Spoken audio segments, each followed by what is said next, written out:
அடுத்து விளையாட்டுச் செய்தி.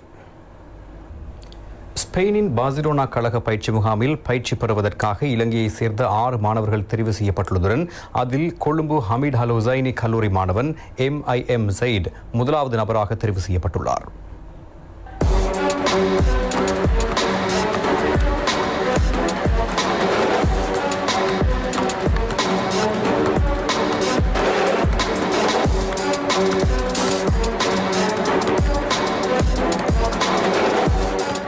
பார்சிலோனா உதைப்பந்தாட்ட முகாமில் இடம்பெற்ற பயிற்சியில் கலந்து கொள்வதற்காக 6 மாணவர்களை தெரிவு செய்யுமாறு விளையாட்டுத்துறை அமைச்சிற்கு வேண்டுகோள் விடுக்கப்பட்ட நிலையில் இவர்களை தெரிவு செய்வதற்கான போட்டிகள் அனுராதபுரத்தில் இடம்பெற்றன. இதில் நாடளாவிய ரீதியில் 12 வயதிற்கு கீழ்ப்பட்ட 12,600 மாணவர்கள் கலந்து கொண்டனர். இதிலிருந்து 450 மாணவர்கள் பரிசீலிக்கப்பட்டு இறுதியாக 6 பேர் தெரிவு செய்யப்பட்டனர். இவர்களுள் கொழும்பு ஹமீட் அல் ஹுசைனி கல்லூரி மாணவன் MIM ஜெயிட் பார்சிலோனாவில் பயிற்சிக்காக தெரிவு செய்யப்பட்டுள்ளார். இம்மாணவனை பாராட்டும் நிகழ்வொன்று நேற்று மாலை கொழும்பு பெரிய பள்ளிவாசல் அருகில் இடம்பெற்றது.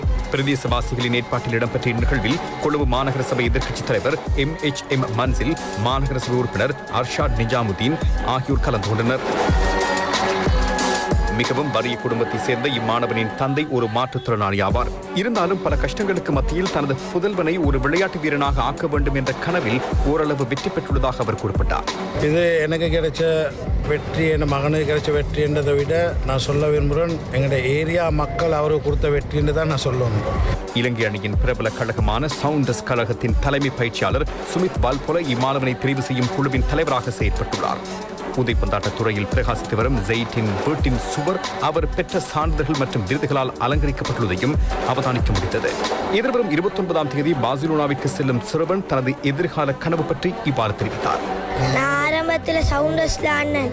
அனுராதபுரத்தில் 12,600 புள்ளைகள் வந்துச்சு. அதில் 500 பேர் செலக்ட் பண்ணாங்க. அதுக்கப்புறம் 30 புள்ளைகள் செலக்ட் பண்ணாங்க. அதுக்கப்புறம் 6 பேர் செலக்ட் பண்ணாங்க. அதில் நான் ஃபஸ்ட்டு வந்தேன். பார்சிலோனா ஸ்பெயின் கூட்டி போனோம்.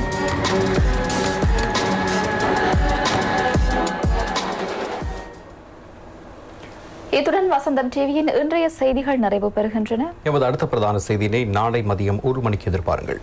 வணக்கம்.